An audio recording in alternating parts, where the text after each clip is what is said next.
इसलिए आज हमारे जीने का मकसद केवल यही है, मैं जीऊं या मरूं सिर्फ तेरे लिए। परमेश्वर की उपस्थिति चाहिए। बोलो, मुझे परमेश्वर की उपस्थिति चाहिए। मुझे परमेश्वर की उपस्थिति चाहिए।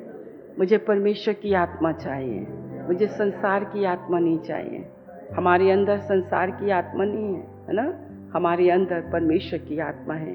सच बात है। हम आपको, जिस दिन से मैं दिल्ली शहर में आई, जिस दिन से आप मुझे मिले, मैंने आपको परमेश्वर का वचन सिखाते ही रहती हूँ, क्योंकि सब चीज़ें चली जाएंगी, ये वचन ही युगान युग तक जीवित रहे। ये वचन आपको जीवन देगा, ये वचन आपको संभालेगा। हालेलुया।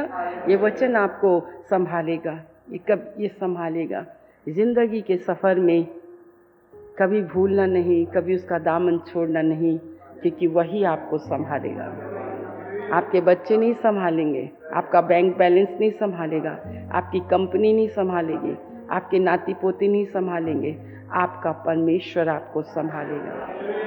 आपका परमेश्वर आपको संभालेगा।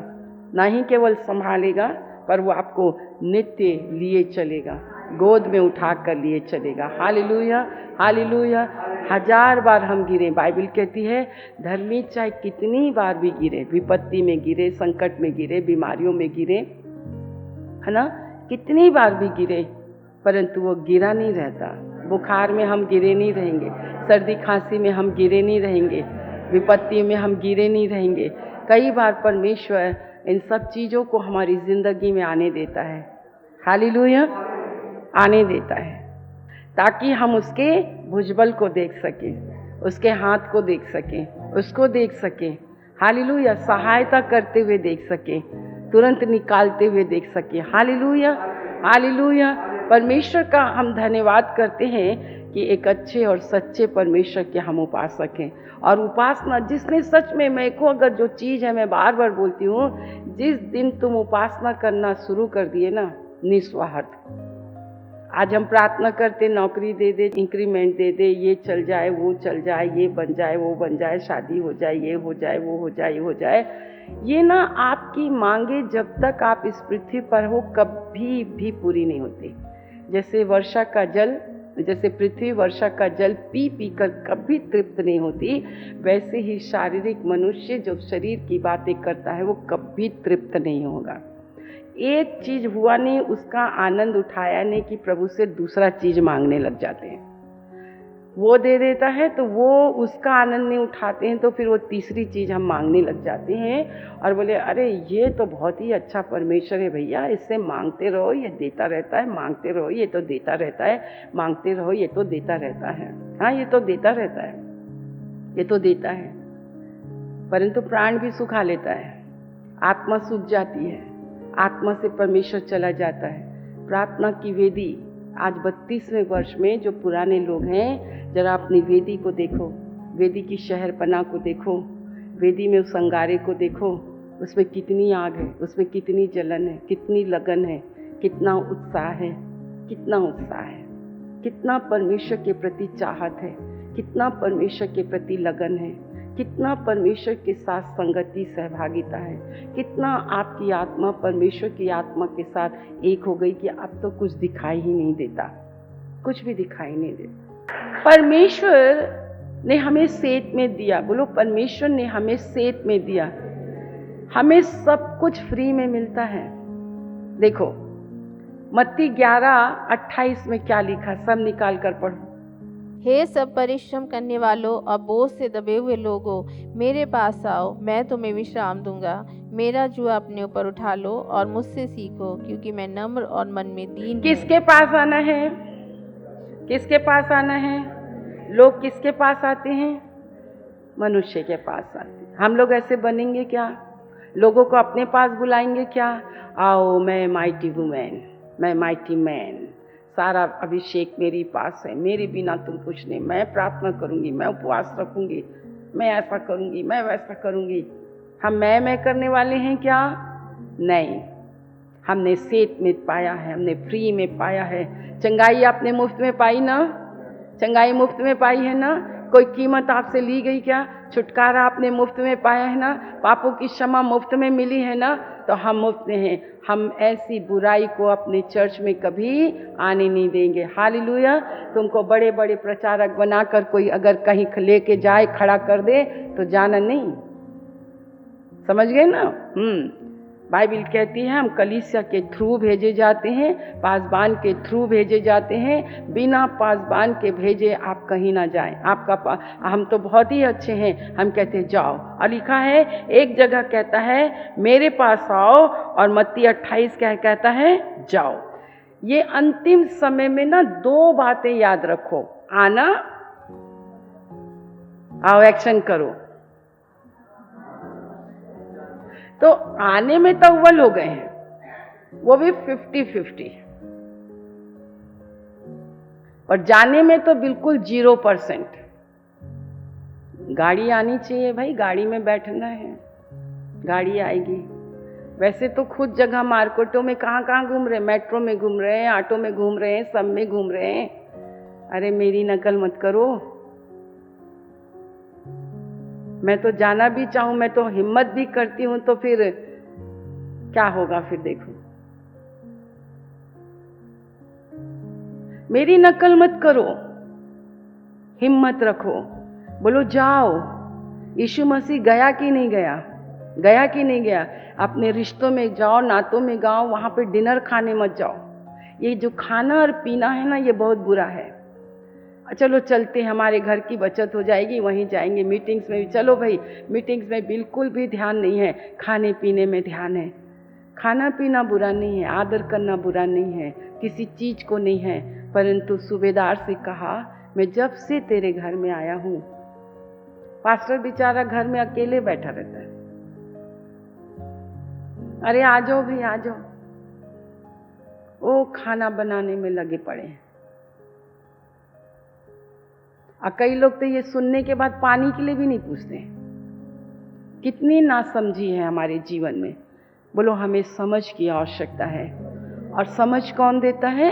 पवित्र आत्मा देता है। पवित्र आत्मा देता है। बहुत अच्छी बात है। मैं अभी आपको पवित्र आत्मा के अभिषेक में मैं आपको लेकर चलूंगी। हम मांगते हैं, पर हमको अभिषेक क्यों नहीं मिलता? क्योंकि हम बुरी इच्छा से मांगते हैं।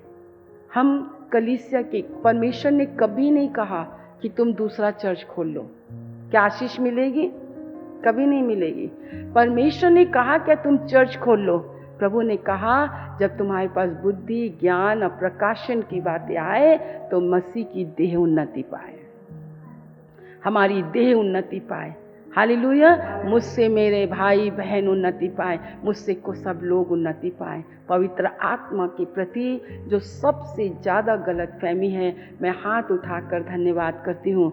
अगर परमेश्वर के वचन का सही ज्ञान मुझे नहीं मिलता तो शायद आज आपकी ये कलीसिया 32 वर्ष में कभी प्रवेश नहीं कर पाती। कभी नहीं, कभी नहीं, कभी नहीं। यहाँ पर कोई मनुष्य नहीं, किसी नहीं, हम ना अपने बल से ना अपनी शक्ति से, पर परमेश्वर की आत्मा के द्वारा। हालेलुया।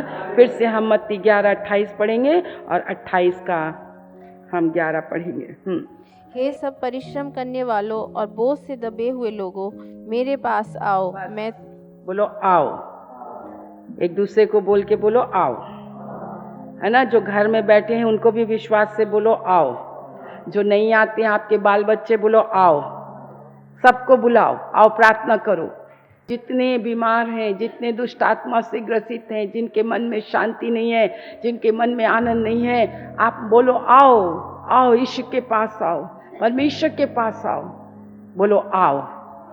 पहला काम क्या करना है? आना है। जब हम आएंगे तो हमारा अभिषेक करेगा, हमको चेला बनाएगा, हमें सिखाएगा, हमें आत्मा से भरेगा, हमें बहुत सी बातें सिखाएगा। और जब हम सीखते हैं तो एग्ज़ाम में बैठते हैं ना, बैठते नहीं बैठते हैं? बोलो जब हम सीखते हैं तो हम एग्जामिनेशन में बैठते हैं, और हमने जो सीखा है उसका क्वेश्चन आंसर हम लिखते हैं। और जब हम लिखते हैं तो रिजल्ट भी आता है ना। तो जब हम जाते हैं तो कितने पानी में हैं, कितनी शक्ति है, क्योंकि परमेश्वर का राज्य बातों में नहीं है। प्रचार प्रचार प्रचार, उपदेश उपदेश उपदेश नहीं। अगर सिर्फ प्रचार प्रचार होता, उपदेश उपदेश होता तो क्या होता। आज तो मैं बहुत धन्यवाद करती हूँ कि मुझे हाथ नहीं रखना पड़ता, ना मुझे किसी से पर्सनली बात करना पड़ता है, ना किसी को हाथ रख के प्रार्थना करना पड़ता। मेरा प्रभु है, मेरा प्रभु मौजूद है यहाँ, मेरे प्रभु की उपस्थिति है यहाँ। दुष्ट आत्मा घुटने टेकती है, छुटकारा है, यीशु की जय बोलती है। मनुष्य से छुटकारा नहीं होता, परमेश्वर के छुटकारा। जब आप प्रभु के पास आओगे तो प्रभु आपको विश्राम देगा। आप प्रभु के पास नहीं आओगे, प्रभु आपको विश्राम नहीं देगा। किसी मनुष्य के पास नहीं आना, मनुष्य आपको बुलाएगा। परमेश्वर के पास आओ, यीशु मसीह के पास आओ, परमेश्वर के पास आओ। और जब हम आते हैं, छुटकारा पाते हैं, चंगाई पाते हैं, अभिषेक पाते हैं, आत्मा पाते हैं, हम उपदेश सीखते हैं, हमें बहुत अच्छा लगता है। तो कितने लोग फिल्म देखने के बाद स्टोरी बताते थे, अच्छी हो बुरी हो, विलेन का, हीरो का, गीत से लेके पूरे सब बताते थे। तो ये भी तो एक प्रकार की स्वर्गीय मूवी है, एक स्वर्गीय जीवन है, जहाँ पर हम यीशु को देखते हैं, उसकी आत्मा की सामर्थ्य को काम करते हुए देखते हैं, जो उसके प्रेम के स्पर्श को हम देखते हैं, हम अनुभव करते हैं। जब आप मूवी देखते हो तो आप उसमें डूब जाते हो, वो इमोशंस है ना। गम की दुनिया में डूब जाएंगे, उन गीतों में डूब जाएंगे, रोमांस दिखाएंगे तो रोमांस में डूब जाएंगे। क्यों ये सब चीज़ें देखने के लिए परमेश्वर मना करता है? क्योंकि हमारी शारीरिक इंद्रियां जो हैं वो जाग उठती हैं और हमको अभिलाषाएं और पाप के प्रति हमें फिर से जागृत करती हैं। इसलिए बाइबल कहती है उनके बीच में से निकलो, उस अशुद्धता में से तुम निकलो। पहले तुम्हारे पास जीवन का दर्शन नहीं था, मेरा दर्शन नहीं था, पहले मैं अपने आप को तुम पर प्रकट नहीं किया, पर तो मैं रात दिन तुम पर अपने आप को प्रकट करता हूँ। हालेलुया। एक बार जब हम यीशु मसीह को देख लेते हैं ना, तो ये चीज़ें हमारे को मायने नहीं रखते। फिर ना आप भले और बुरे दोनों के ज्ञान के वृक्ष के फल को खाकर आप अदन की वाटिका से बाहर निकल जाते हैं। या तो आप भले ही वृक्ष खाओ, आपको बुरे वृक्ष खाने का तो कोई वो ही नहीं है। और जब हम ये करते हैं तो प्रभु कहता है जाओ अपने परिवार में जाओ, अपने परिवार से। देखिए, एक व्यक्ति का स्वभाव, मेरा अच्छा स्वभाव, मेरे मसीहत स्वभाव मेरे परिवार में छाप छोड़ता है, मेरे परिवार में। फिर मुझसे एक अच्छा परिवार बनता है, एक अच्छी कलीसिया बनती है, इसको आप कभी मत भूलना।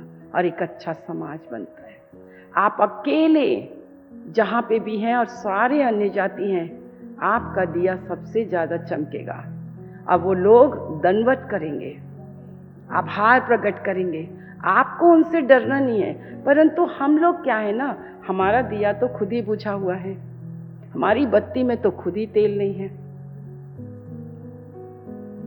तो हम छाप नहीं छोड़ते। हमारे अंदर नमक नहीं, हमारे अंदर हमको नमक रखना चाहिए। बाइबल कहती है तुमको अपने अंदर नमक रखो, भेजो।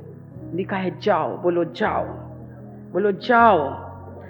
जब हम आते हैं तो 18 वचन देखो क्या लिखा है, 28 का 18। हाँ, यीशु ने उनके पास आकर कहा, स्वर्ग और पृथ्वी का सारा अधिकार मुझे दिया गया है, इसलिए तुम जाओ, सब जातियों के लोगों को चेला बनाओ और उन्हें पिता और पुत्र और पवित्र आत्मा के नाम से बपतिस्मा दो और उन्हें सब बातें जो मैंने तुम्हें आज्ञा दी है मानना सिखाओ, और देखो मैं जगत के अंत तक सदा तुम्हारे संग हूँ। देखो कितनी आशीषें हैं। जब आप आओगे तो आपको क्या क्या आशीष मिलेगी, पढ़ो फिर से। यीशु ने उनके पास आकर कहा, स्वर्ग और पृथ्वी का सारा अधिकार मुझे दिया गया है, इसलिए तुम जाओ, सब जातियों के लोगों को चेला बनाओ और उन्हें पिता और पुत्र और पवित्र आत्मा के नाम से बपतिस्मा दो और उन्हें सब बातें जो मैंने तुम्हें आज्ञा दी है मानना सिखाओ, और देखो मैं जगत के अंत तक सदा तुम्हारे संग हूँ। मुझे प्रभु ने क्यों भेजा आपकी जिंदगी में? कि मैं आपको वो सब बातें सिखाऊं जो यीशु ने मुझे सिखाया। मैं आपको चेला बनाऊं, आपको स्वर्ग और पृथ्वी के अधिकार के बारे में बताऊं कि ना केवल मैं जाने वाली, पर आप भी जाओ और आप भी यीशु मसीह के लिए लोगों को चेला बनाओ। आपको पता है एक बड़ी भीड़ यीशु के पीछे चलती है, और यीशु ने कहा एक बड़ी भीड़ को वो देखकर बहुत आनंदित होते हैं, क्योंकि उनके पास कोई चरवाहा नहीं था, उनको कोई राह दिखाने वाला नहीं था, परंतु हम धन्यवाद करते हैं।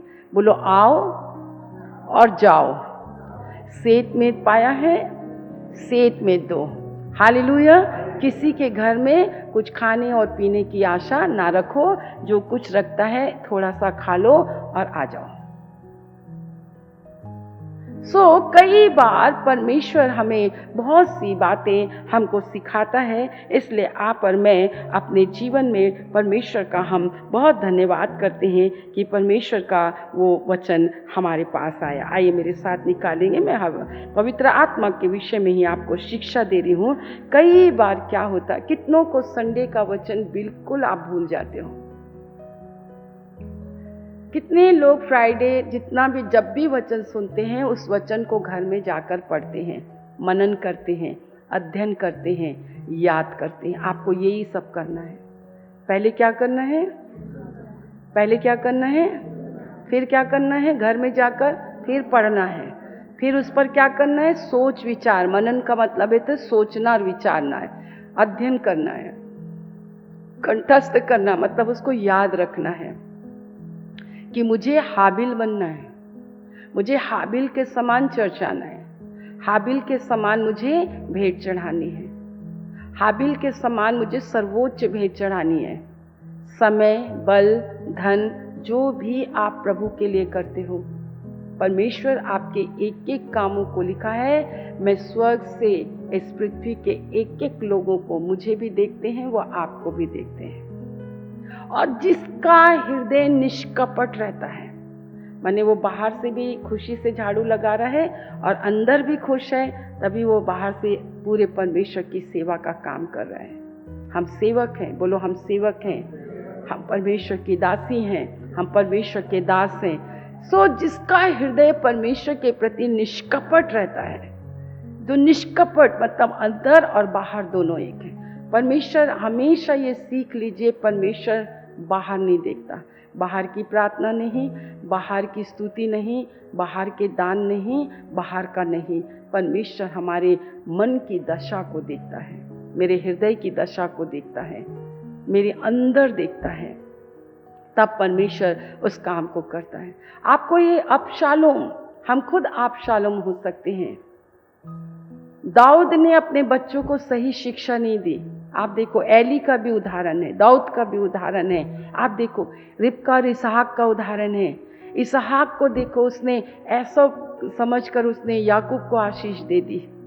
रिबेका को देखो, उसने एसाव और याकूब के बीच में भेदभाव कर दिया। सारे बैड कैरेक्टर बाइबल में हैं, आपकी और मेरे लिए हैं। जब कभी आप बाइबल पढ़ो तो इसहाक और रिबका, प्रभु मैं अपने बच्चों में भेदभाव तो नहीं कर रही हूँ, प्रभु मैं कहीं एली के समान तो नहीं हुआ कि अपने बच्चों को गलत करते हुए भी देखकर मैं ऐसा कर रही हूं। परमेश्वर मैं कहीं मेरे घर में मेरी बहन, वो देखो दाऊद को कुछ नहीं है, परंतु अबशालोम बचपन से वैसे ही होगा, क्योंकि इस्राएल का राजा ये वो सब करते करते उसने कहा कि आज देखो क्या हुआ। हाँ, उसने अपने मन में गुस्सा बैर पाल रखा। सामने से तो मुस्कुरा रहे, सामने से तो दाऊद को बाप भी है, उसका राजा भी है, राज्य भी है, परंतु उसके बिल्कुल लूसीफर की आत्मा। अगर आप पासबान की गद्दी हड़पना चाहते हैं ना, पासबान के समान बनना चाहते हैं, उसकी नकल करते हैं, उसके समान अपने आप को दूसरों पर दिखाते हैं, तो भूल मत जाना वही लूसीफर की आत्मा है। आंखें बंद करें, बोले प्रभु हमारे चर्च में ऐसी बुरी आत्मा कभी ना पाई जाए। अगर मैं उस आत्मा को पहचानूं तो प्रभु मुझे सामर्थ्य कि मैं उस प्रार्थना के द्वारा उस लूसीफर की आत्मा, उस अबशालोम की आत्मा को, उस द्वेष रखने वाली आत्मा को यीशु के नाम से दूर करूं। आपकी अपनी क्वालिटी है, आपकी अपनी योग्यता है, परमेश्वर ने सबको दिया। यहाँ पे क्या लिखा है? पृथ्वी का सारा अधिकार मुझे दिया गया है, इसलिए तुम जाओ, सब जाति के लोगों को उसी अधिकार के साथ, जब तुमने मुझे ग्रहण किया, तुमने मुझे अपनाया, तुमने मुझे अपना प्रभु कहा, मैं तुम्हारा स्वामी बन गया, तुम मेरे उपदेश सीख रहे हो, तुमने मेरे आश्चर्य कर्मों को ध्यान दिया, तुमने मेरे सामर्थ्य कामों को स्मरण रखा और तुम मेरे पास व्यवस्था सीखने के लिए आते हो, मेरे पास व्यवस्था पूछने के लिए आते हो, तो जाओ, मैं तुमको जो छोटी छोटी बातें सिखा रहा हूँ, जाओ तुम दूसरों को सिखाओ और उनको चेला बनाओ, उनको अपने चेले नहीं बनाओ। यीशु, आज संसार किसके पीछे चल रहा है? मनुष्य के पीछे चल रहा है। जो मनुष्य बोल दे वो उसके पीछे चल रहा है। सारे लोगों की धन संपत्ति लूट लूट के अपना बना लो और यहाँ पर लगा दो। नहीं, ऐसा नहीं है, ऐसा नहीं है, ऐसा कुछ नहीं है। ये अबशालोम की आत्मा, कितने लोगों ने अपने घर से प्रार्थना की कि मेरे घर से अबशालोम की आत्मा को तू दूर कर, अपने अंदर से ऐसी चीजों को आप दूर कर, विद्रोह करना, ये सब बातें। हम आशीष क्यों नहीं पाते हैं? हम आत्मिक रीति से बौने क्यों हैं? हम आत्मिक रीति से, संसारिक रीति से बढ़ना इतनी कोई बड़ी बात नहीं है, कोई बड़ी बात नहीं। और इतने हम बढ़े भी नहीं हैं, इतना हम बढ़े नहीं हैं, उसमें चैन नहीं है, शांति नहीं है, आनंद नहीं है, कुछ भी नहीं है। हम प्रभु का बहुत धन्यवाद करते हैं कि प्रभु ने हमारी समझ को खोल रखा है। हालेलुया।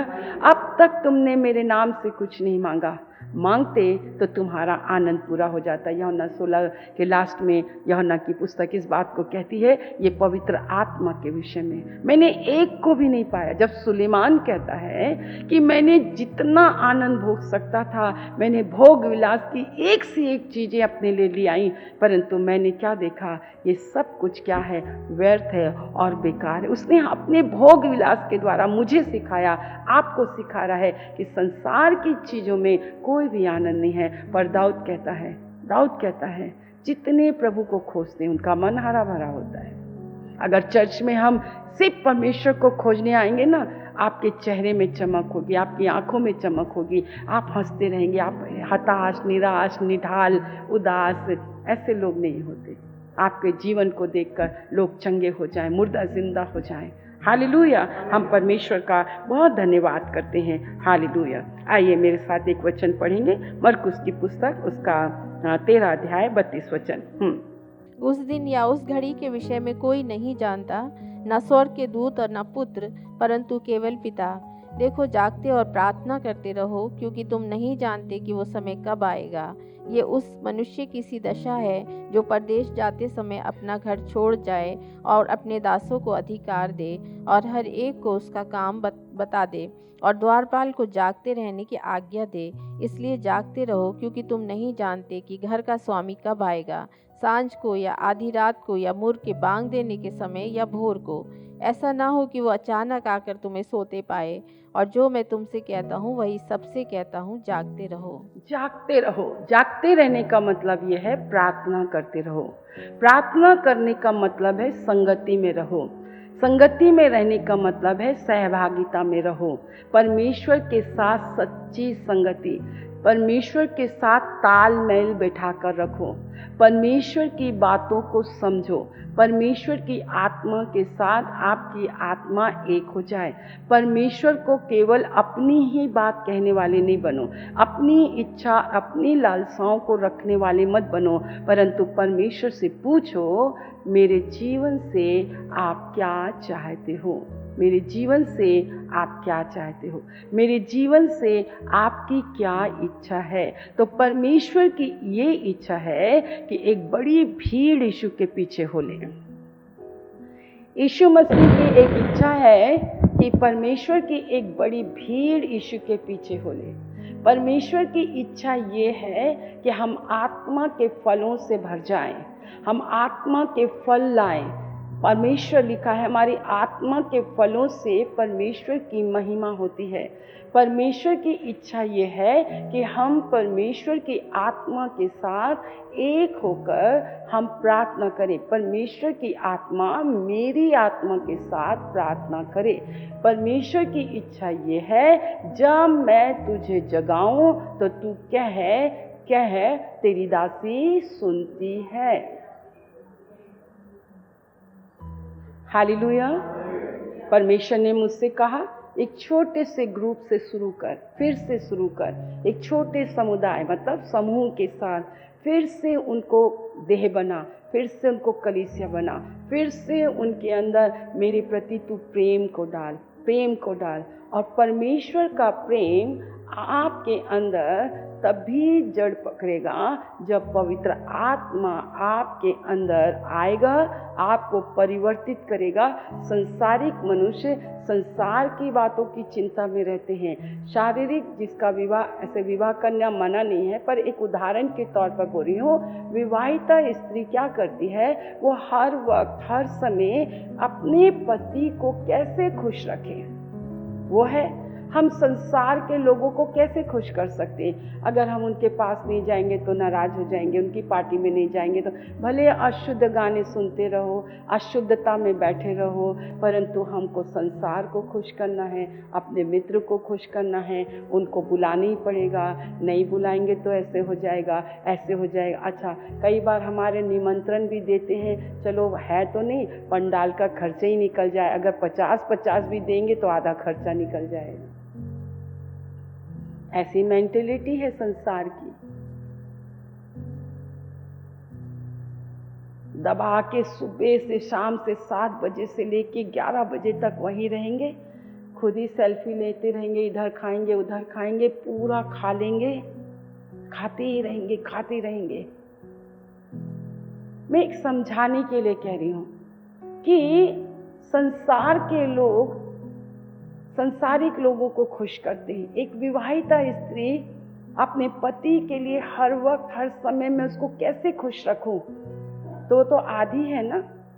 परंतु एक जो कुंवारी है, जिसके आगे पीछे कोई नहीं है, वो किसी प्रकार के बंधन से बंधी नहीं है, वो हमेशा ये कोशिश करेगी कि वो अपने परमेश्वर को कैसे खुश करे। तो ये संसार का है, परंतु कलीसिया को कुंवारी कहा गया है। बोलो, कलीसिया को कुंवारी कहा गया है। हमने हमारी सगाई, जब आपने यीशु मसीह को ग्रहण किया, विश्वास करें, तो आपकी सगाई प्रभु से हो चुकी है। अब ब्याह होना है, बारात आनी है। इसलिए दूल्हा कह रहा है, दूल्हे परिवार से कह रहे हैं, तुम सचेत रहो, जागते रहो, अपने आप को किसी भी काम से तुम अपने आप को तुम फंसाओ नहीं।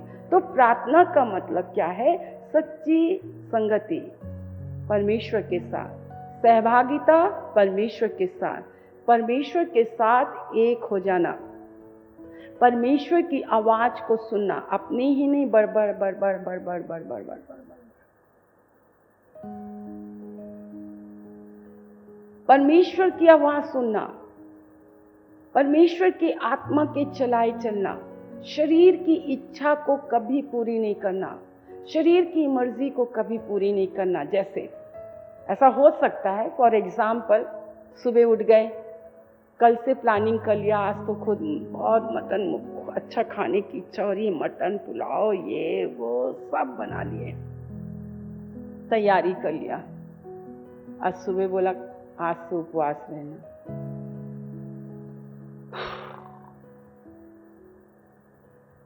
ये तो खराब हो जाएगा, कल करूंगी, ये तो बचा है आज खा लेती हूं, कल करूंगी। अभिषेक के लिए त्याग जरूरी है। जब कभी आपके सामने आपने एक प्लानिंग बना ली, अच्छा भोजन बनाऊंगे, अच्छे से खाएंगे, अच्छे से पिएंगे, मजा करेंगे, आज तो उपवास के साथ मेरे साथ रहे, सैक्रिफाइस आपको चेक किया जा रहा है। घर की योजना बना रहे हैं, सैक्रिफाइस, ये पैसा मुझे दे दे।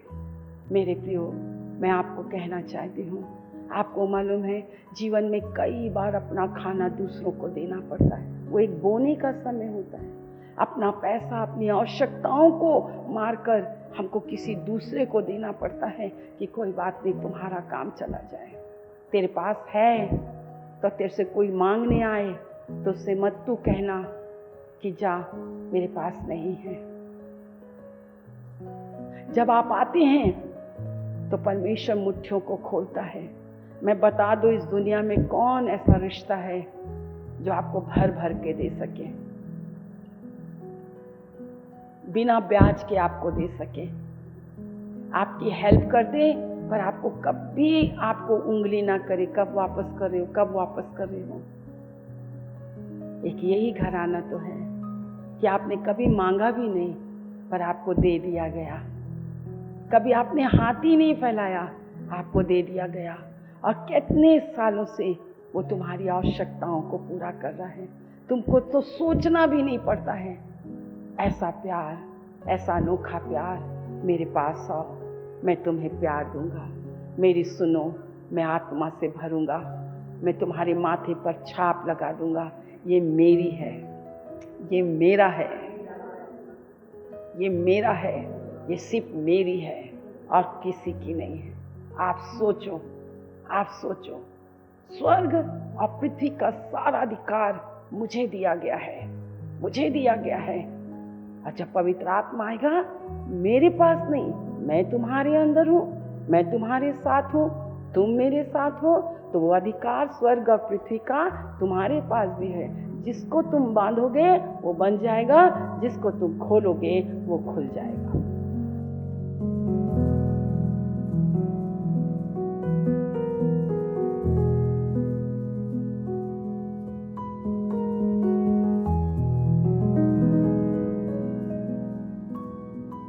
इस तेल और जल को छू लीजिए।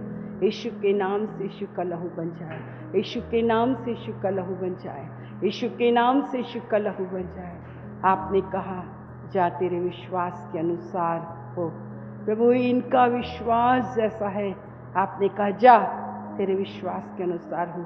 अगर इनका विश्वास कहता है कि इस लहू के द्वारा उन्होंने शिफा पाई है, मृत्यु हारी है, दवाइयाँ कैंसल हुई हैं, डॉक्टर की रिपोर्ट कैंसल हुआ है, मुर्दा जिंदा हुआ, अंधा देखने लगा, तो यीशु के नाम से ऐसा ही हो, ऐसा ही हो, और आपका नाम महिमा पाए। आपने सुना है, धन्यवाद। अब हमारे परमेश्वर पिता का प्रेम, प्रभु यीशु मसीह का अनुग्रह और पवित्र आत्मा की सहभागिता जब तक यीशु बादलों पर ना आए, हम सबों के ऊपर होती रहे, और एक साथ कहें आमीन, आमीन।